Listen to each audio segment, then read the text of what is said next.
Turn up your volume. Because you're about to listen to The Sick Podcast. Rays Rewind with Bell, Bushman, and Drew. Jansen. That is into center field. Here comes Kiermaier. Phillips has tied the game. Arose Arena coming around. Throw home. Now he stumbles. But the ball gets away. Tampa Bay wins it. Brett Phillips, Game 4 hero. The sickest Tampa Bay Rays podcast. It's gonna be sick. And welcome back in, everybody. It is the Rays Rewind podcast, the sickest Tampa Bay Rays podcast on the Sick Podcast Network. You can join us on our YouTube page at Sick Podcast Rays Rewind. Hit the subscribe and notification bell when new episodes drop. And also check out our Instagram page too at Sick Podcast Rays Rewind. We've got a great show for you tonight. It is our mock trade mania show. We're going to pretty much take up the whole time tonight going over mock trades because we are approaching the trade deadline that is coming up in the next week or so. Rumors are starting to fly around everywhere where the Rays are linked from anybody from Skubal to CJ Abrams to Hunter Goodman, to anybody that's available, that's going to be available in the next week or so as teams will find out if they will be buyers or sellers. So let's get right into it. We're all going to each have our GM hats on tonight, and the other two will be buying or selling our trades. Who wants to go first? Who wants to be GM for the night? I can kick us off. All right, Sean. That's all right, Drew. Let's lead us off. What are your trade proposals for mock trade mania? All right. So to begin, I have two mock trades, one for a starting pitcher and one for a relief pitcher. I feel like adding a starting pitcher will help not only down the stretch, but more so give some of our guys some rest that are on innings limits, like a Rass, like a McClanahan, like a Jax, who's probably never thrown this many innings before. So my first trade is for the Tampa Bay Rays to go out and acquire Foster Griffin from the Washington Nationals. And in return, the Nationals will receive Xavier Isaac and Braylor Guerrero. Now, these two prospects, I feel like are Xavier Isaac had a lot of prospect intrigue about a year and a half or so. He's fallen back a little bit due to some health issues, but he's having a good year this year. I tried to put it in the same trade as the Savali trade, although Savali had a couple more years of control, even though Foster Griffin is a rental, and the Adrian Hauser trade from last year. So something in between there. So that was my first one. Foster Griffin for Xavier Isaac and Braylor Guerrero. Drew, are you going to buy or sell this one? I'm okay. So I'm probably selling only because it's not that I think the return isn't fair for the Nationals or it's like an overpay. I just don't, it's more, I don't think Foster Griffin, that's not, if we're getting pitching, if the Rays are going to go out and get a pitcher for the stretch run here in the playoffs, I need like an established guy. I need like a guy I know is going to go get innings. So I'm out on Foster Griffin. Not that I don't respect the fact that he, came from, did he play over in Japan? He did. For a few years. He did. Obviously figured some stuff out because he's been great this year. And as we know, our boy Nick Martinez, he went to Japan to figure some things out, and he's dealing for the Rays this year. I think it's the lack of track record for me on Griffin that I'm a little, and like, if you're a believer in like the under the hood metrics and all of that, right? They're less favorable than some of the, maybe what his top line stats show. So yeah, I'm out on Foster Griffin as a guy that can help put our pitching over the top. So I'm selling.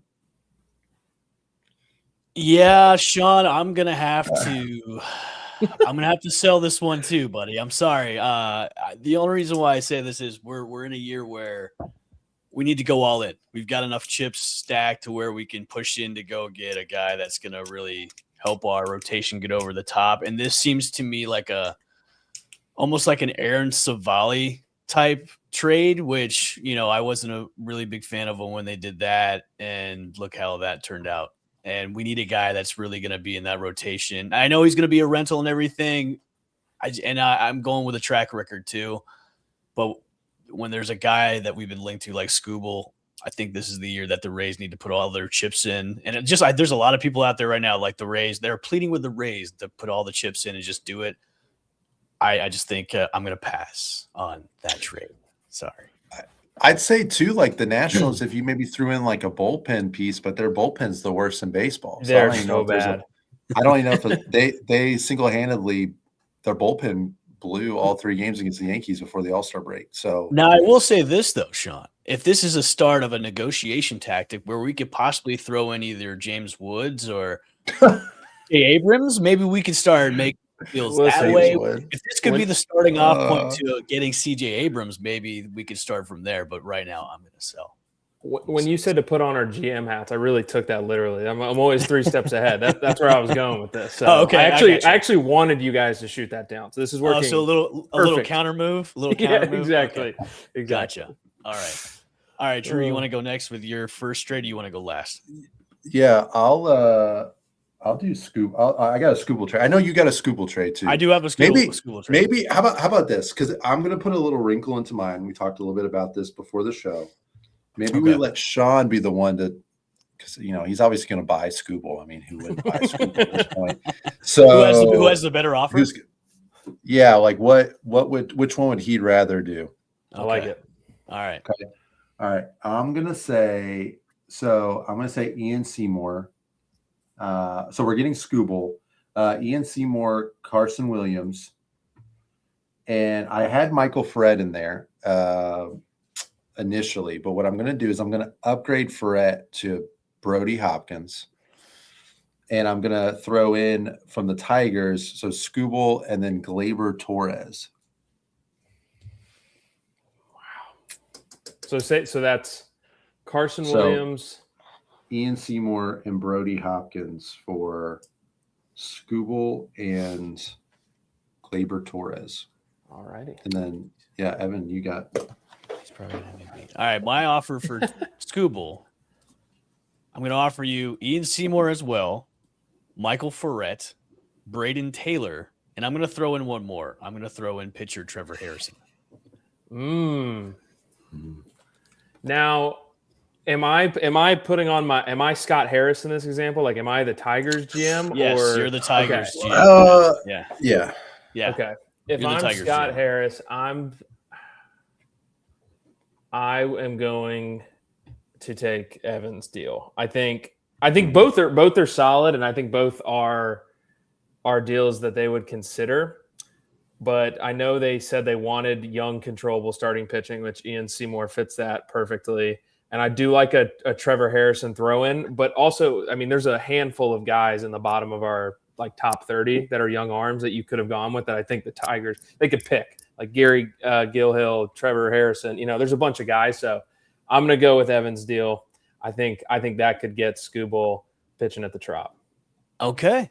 All right. Let's go to a couple. We've got a couple of fan ones. There are 2 guys that the Rays have been kind of linked to and they're talking about. So let's go to our fan one. Our first one is going to come for, let's see here. This will be our first one. It is for Ketel Marte. Oh, I got to zoom in on that one real quick so I can make it a little bit bigger so we can all see. Here we go. All right. So the first mock trade for Ketel Marte is the Rays get Ketel Marte and the D-backs get Brody Hopkins, Fleming, and Scooter Slater to Braun. Buy or sell?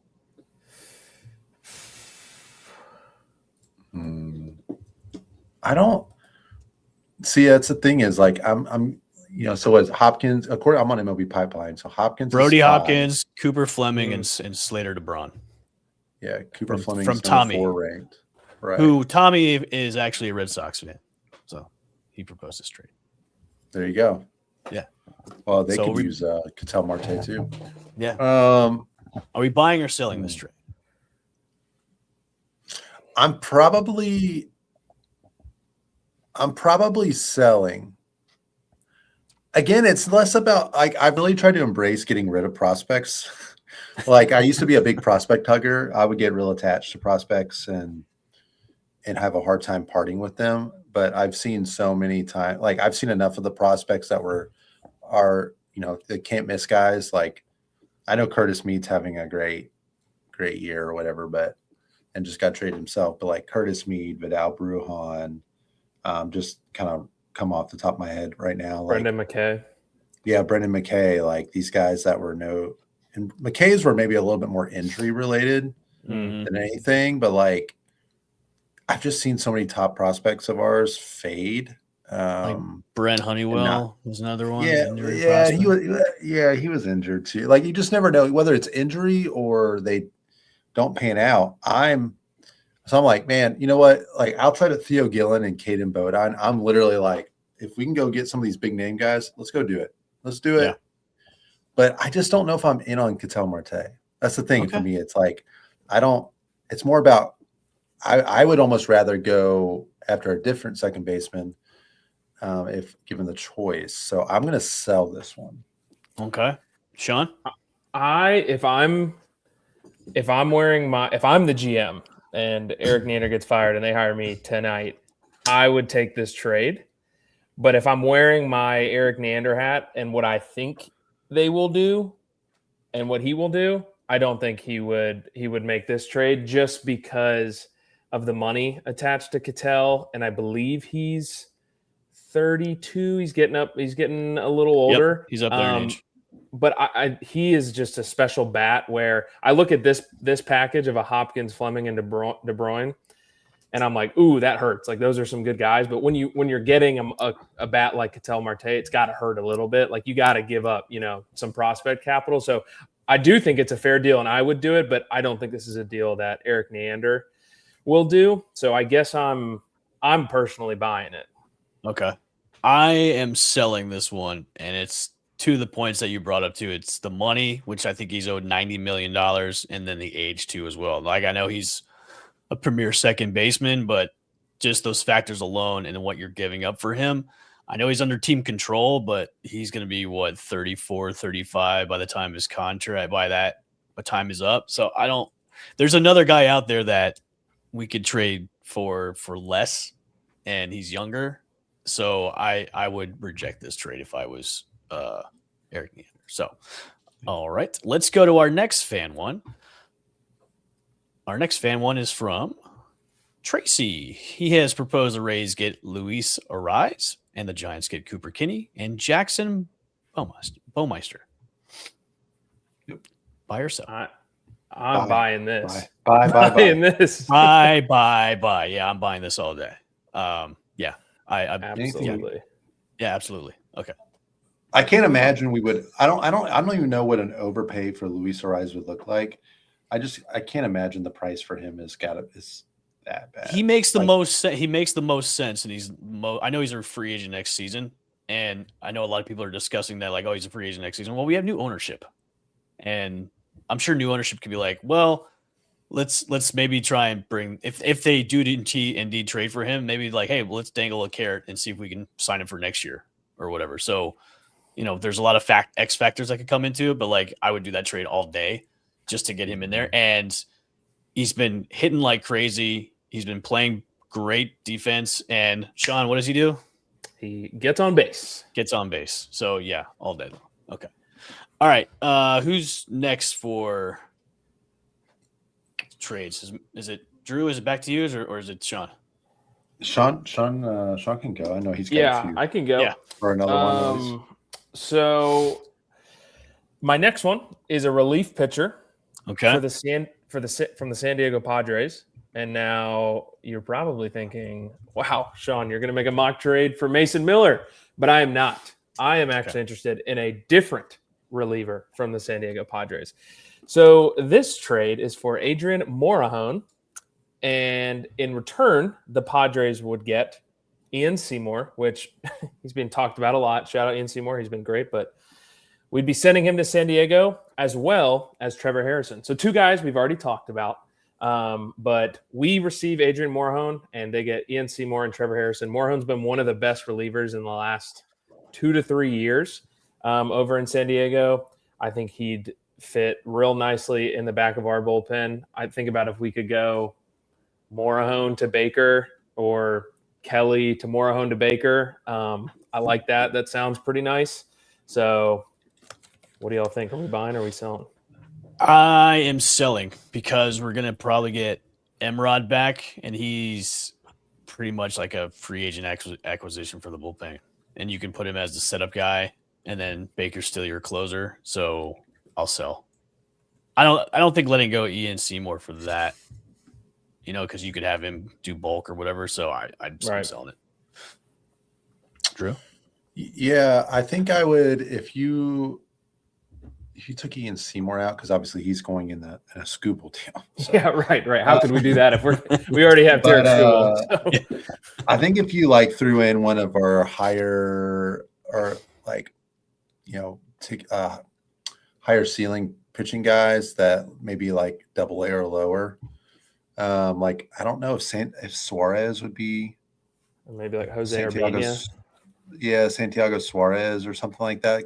A guy, you can maybe see debuting in 1 to 2 years, which I think Trevor Harrison's probably still like 2 to 3 years out. Mm-hmm. I'm all for Morahone. I'd be curious, if they got a Morahone, so that gives you 3 lefties, which Morahone, no doubt, better than Clevenger, better than Boozer. And I like that because you think about hypothetical playoff series, the Yankees have a ton of lefties, obviously. Red Sox have a number of lefties that are, they're looking to get more righty balanced, right? So they've got a lot of lefties. Seattle's got, some switch hitters in there, but they've got a few lefties as well with Brendan Donovan, with Josh Naylor. So I like having a shutdown lefty like Morahone. I think that would be a huge addition. So I'm buying as long as we just tweak Seymour to maybe something a little bit more further down the road. What about if they threw in an injured Jason Adam? Have him come back? Oh, okay. Yeah, I looked him up. Reunion? He's a free agent. He's a free agent at the end of the year. And when's he supposed to be coming back from the IL? Well, so it looks like it's gotten pushed back a little bit. They were thinking early to mid-August. Okay. And it's gotten pushed back some. So it probably wouldn't be until closer to September. So I'm thinking if the Padres were actually sellers, they're like, listen, Jason Adam, what good's it going to do to have him pitch 3 weeks for us? We'll throw him in. Maybe we tack on another low-level prospect. Get the band back together. I like it. Have Jason Adam in there. He doesn't even have to be a high leverage guy for us. He could be a little bit more, those middle innings if we needed him. I use my favorite reliever we had. I loved him. He was awesome. You could probably put him as a bullpen day guy too. Do him as an opener. Yeah. So I think after all that, I'm buying. Okay. I like Morahone. Let's go. I'm on the board. Yeah, okay. I'm buying big time. All right, I'll do my trade, and this is going to be kind of a reach, but we'll do it anyways. All right. Rays receive Hunter Goodman. I knew he's at 30% right now. Rockies are kind of iffy if they're going to trade him or not. The Rockies get catcher Nathan Fulelling, Trey Morgan, Brody Hopkins, and Homer Bush for Hunter Goodman. Wow. Yeah, wow. Blockbuster trade. You get your catcher of the future. He's under control for the next, I think, 4 years, 3-4 years. So you have your catcher for the next generation probably, and right in time for the the stadium to be open up. You have your catcher for the future. You could probably sign him to a long-term deal. You are giving up one of your top catching prospects and one of your top pitching prospects, but you're also getting back a catcher, which you've needed for a very long time. By yourself. I'm buying. I'm buying that. I think it's obviously a huge package, but he, with the control and the bat he brings, and it hasn't been since that one season of Zunino and that half a season of d'Arnaud that we had a really good hitting catcher. So I would sign up for it. I also would love the idea in a perfect world of a catching duo of Hunter Goodman and Caden Bodine, and just having two, if it all pans out for Bodine, just two really good catchers on the roster. So I would do it. I think Brody Hopkins, I've been on the show talking about how much I love Brody Hopkins, how many cards I have, how I want him to come in as a reliever. But I don't mind parting ways with him. At best, he's a number 3, number 4 starting pitching, but with a lot of reliever risk. because he's got the stuff, but you don't know where it's going, and you got to give up some. You got to give up some good to get a bat like Goodman. So I'm buying. Okay, Drew. I have a question. Yes. My only hesitation with getting a catcher at the deadline. I know where you're getting at. I know where you're going. Where am I going? How, like, the rapport, like, coming in halfway through the season, how's he gonna be with the pitchers? So no, actually, no. Okay, that's not where I'm going. Okay. So say we get 100. Say we get 100 Goodman. Okay. What do we? He's not going to catch every day. Now in the playoffs, he's catching every day. Right. Every game he's catching. That's really not a problem, I guess. But like I'm thinking during the season, he's not catching every day because that's not something catchers do anymore. Mm-hmm. You can't DH him because where do you put Yandy? You got Yandy there. You got Jonathan already at first. Like you would have to give someone a day off. So my only thing is like, okay, do we want to do that for a big time catcher, but not even be able to utilize them 7 days out of the week? True. Because, and a lot of times they're just throwing him in as a DH. That's what they do with Cal Raleigh in Seattle. They do that with Hunter Goodman, obviously, in Colorado and elsewhere. Perez, they throw around. Counterpoint to this, though. Okay, Yandy's what? How old is he now? Older than you think. Yeah, so, I mean, how long is Yandy going to be with the team? Is it going to be the next couple of years? So, well, contractually. Contractually. 34. Yeah, so you have Goodman there that could start trading off DH starts with Yandy to give him a little bit of rest here and there. Yeah. So, I mean, plus who knows what could happen in the offseason too. So, yeah, I'll buy it. I'll buy it. Okay. I'll buy it. Can we put what's Xavier Isaac's ranking versus Trey Morgan?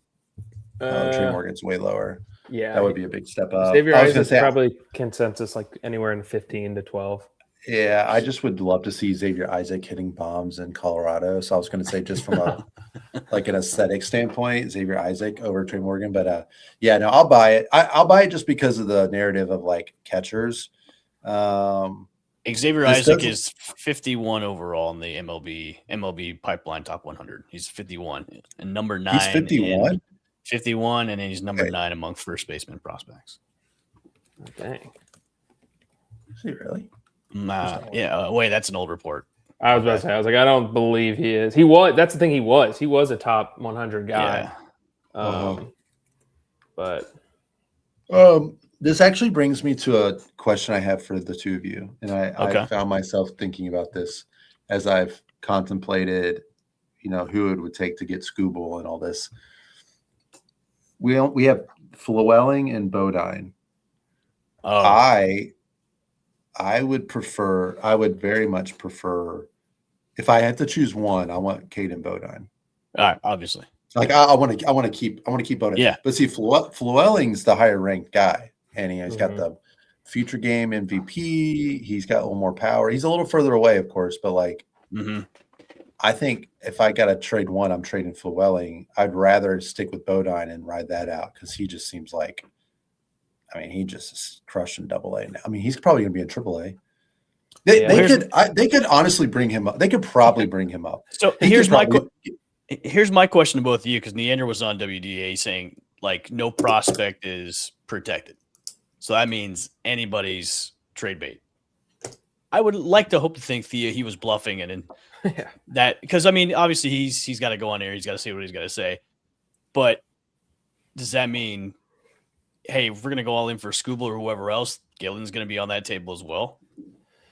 I'd rather them keep Gillen than go after, than put all their chips in and get a rental, and then it doesn't pan out. Then you lost one of your top prospects. That's just crushing the ball right now. Yeah. Or is he just saying that just to say that, okay, hey, I'll take phone calls, but I think Neander's smarter than that, saying, hey, okay, everybody's available. I would hopefully he's just going to be like, oh, I was just kidding. I'm on radio. I got to say what I got to say. Right. You know what I mean? If we trade for Scooble, I think it's almost a guarantee that one of Hopkins, Bodine, and Flewelling is going to be the headliner of that trade. I think Theo's protected and shouldn't be moved, But I also agree with you, Drew. I don't want to be a prospect hugger. I love Bodine and Flewelling. I love that we have a good problem of two young catching prospects. I think Flewelling's ceiling is a lot higher than Bodine's, but Bodine's floor is a lot higher. I mean, he's just a hit first, just junkyard dog behind the plate. So I agree, would also prefer Bodine and to trade Flewelling, but I do think one of those three guys, Hopkins, Flewelling, and Bodine, are going to be moved for a Skubal. And then if we did a Marte trade, I think one of them would be moved in that deal as well. Okay. And I don't need the highest ceiling catcher. I just need somebody that's like, come on, I don't need Buster Posey or like Cal Raleigh 2025 version. Like I just need, just. Well, here's also a question too, though, because Fortes has been hitting pretty well. He had a great game on Sunday. He's been hitting well. He's like playing for his job pretty much. So is catcher really a need? I think it is. Mm-hmm. I think it is. I mean, I don't. It's not higher on the list than like a second baseman or I think starting pitching, an innings eating starting pitcher, because I think that I'm okay if we went into the playoffs with Fiducia and Fortes, with Fortes primarily being the main guy. Mm-hmm. I'm okay with that. I don't think it's going to be the reason why we lose. I think if we don't go out and get a really good starting pitcher, and that could be a Foster Griffin, I guess. I don't want to sell him short, but like if we don't go out and get a good starting pitcher, I think that is going to determine a lot more about the fate of the Rays than who we have at catcher. Yeah, I get that. Like I think the biggest, like what they call it, like a plus EV move they could do is going to get like an Alcantara or a Skubal. I'm glad that the Rays did check in on Langoliers before he got injured. That tells me that, okay, they're really serious about making big moves. But like the thing that I'm almost on the fence about is, okay, how serious are they about making big moves? Because are they just going to go in and get a couple of like mid-tier guys instead of going all in and getting the blockbuster trades that everybody wants to see to put all the chips in? Or are we going to go and get a guy like, Griffin Foster, like he's kind of a mid-tier pitcher, or like that's the thing that I'm like, out of all the years, this is the year. Like, go do it. Go make your moves. Go make some big splashes instead of just making those tiny little moves that they've done in the past, and it's really hasn't worked out. I think it's a vibes thing for me this year, right? Like I don't care if Foster Griffin gives depth, or if that whoever else that we're thinking of, like I don't know. I mean, I'm sure there's other people that are checking in on that haven't even been reported, but like the depth, lower profile ads, I'm sure are great. But like I need something that's going to make me excited. It's going to get the blood flowing a little bit, like I need. So like I'm talking, like back in 21, like Nelson Cruz was that, right? I mean, that was. I mean, I had like an audible like reaction when I saw that pop up. I mean, it was just that was not something that the Rays typically do. So this needs to happen again this year. Like, see, I had the complete opposite. My reaction was, "Oh, this is cool," but it's a couple of years too late.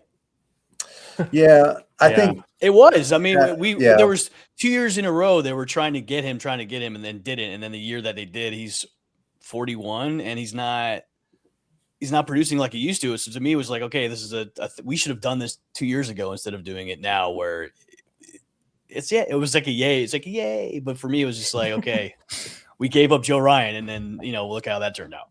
So I just don't want them to go into this going, okay, we've got all these prospects. We can make the necessary moves that we need to do to fill in those gaps. That's going to hopefully push us over the line, instead of like making the big splash that maybe we should just do it. And like make the big splashes that should be for this year, not the big splashes that are 2 years away that, that should have been done 2 years before that. You know what I mean? I just don't want them to be laid at the table for making a big move when they should be doing it this year. That's what I want them to do. You look back at 2023 at the deadline right around this time, they were 66-44. Their playoff odds were 97.8%. At a very similar position we're in right now. Mm-hmm.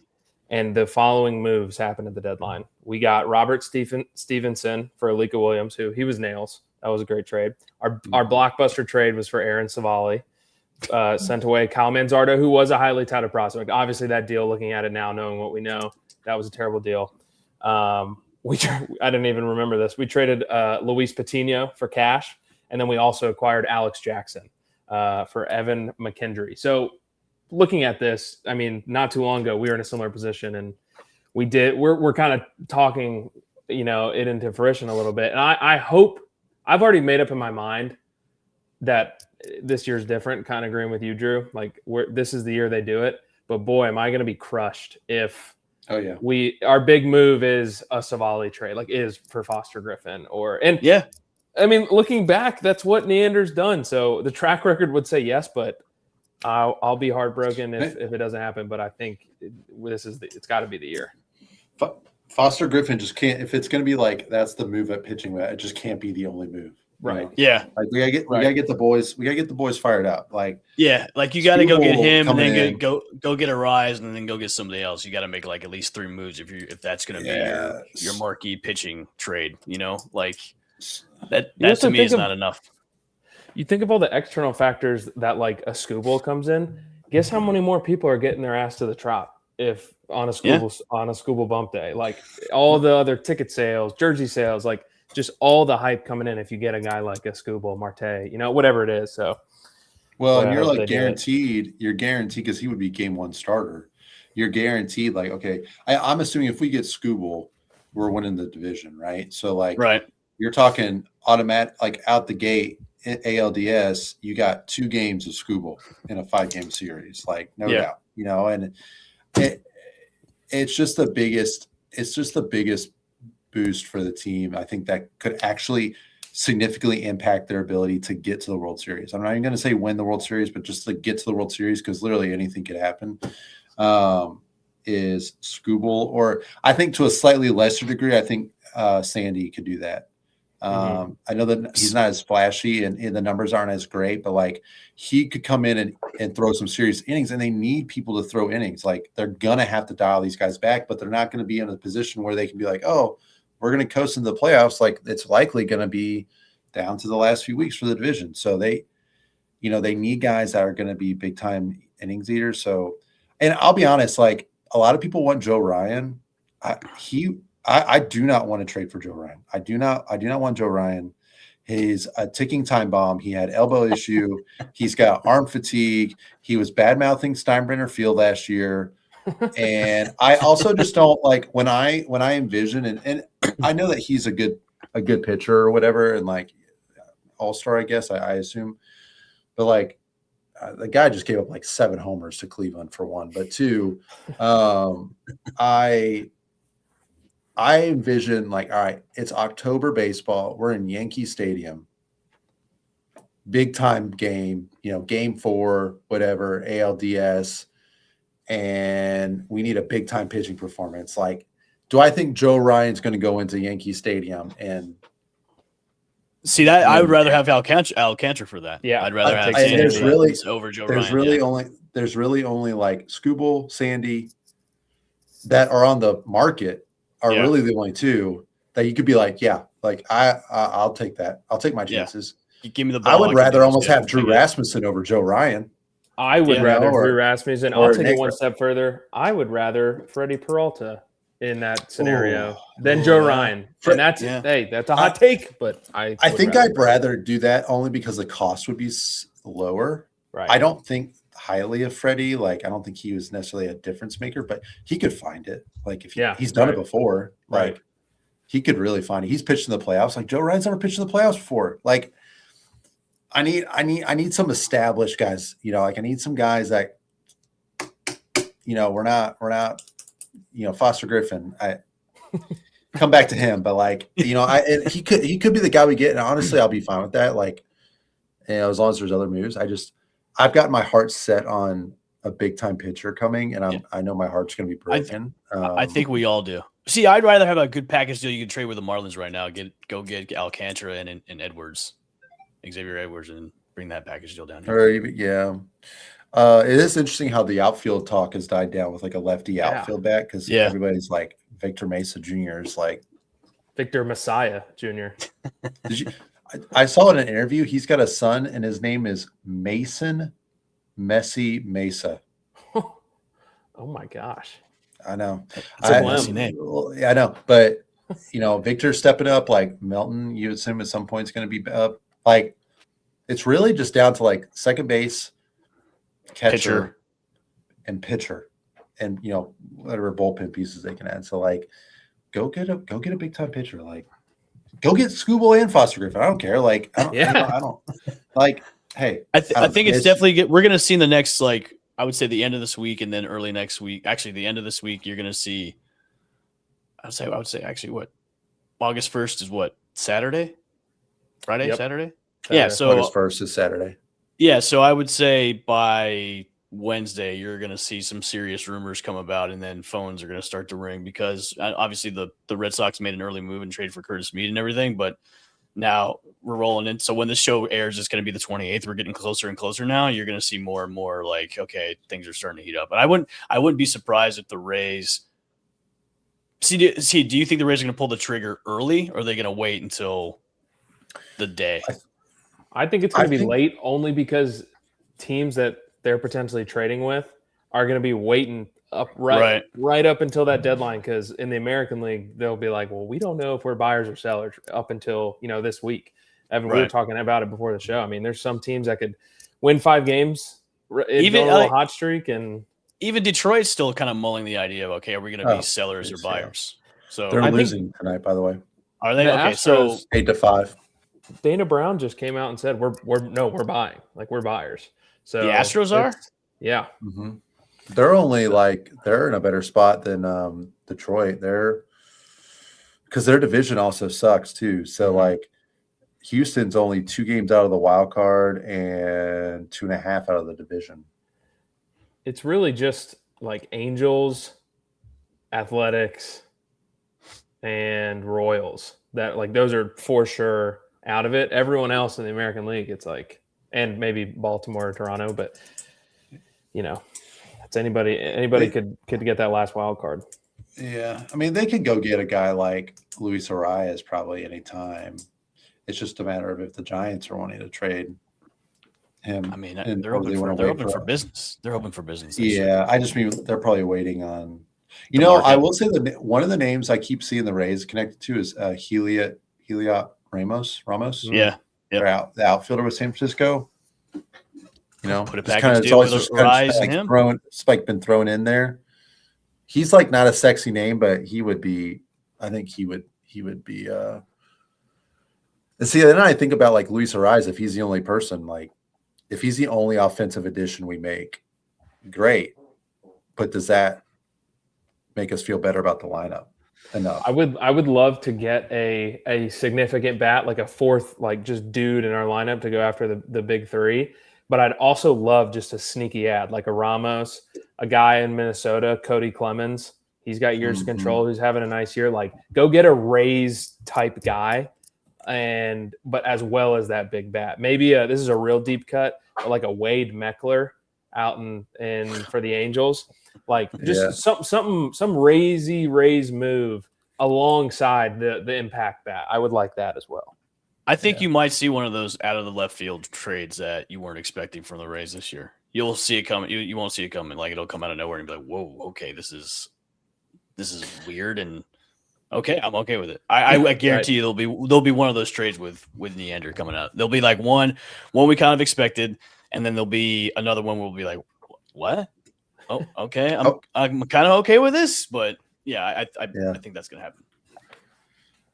It's that time of the year where I only have passing X notifications on, and I have MLB trade rumors. No, Bob Nightingale, you're not going to put in notifications on? No, at all? No. I like correct information. But every notification, I like hold my breath. I see it at work. I'm like, all right, just a rumor, putting it down. Of all the trade deadlines, I think I'm most excited about this one just because of the capital that we have to go, and plus where we're at in the standings. Like, hey, we can really make significant moves to like go and win the division, because the playoffs roll through St. Pete, roll through the Trop. That's a nightmare for some teams. So I want to go push for the AL East, win that, and then the playoffs roll through St. Pete, because that would be fantastic.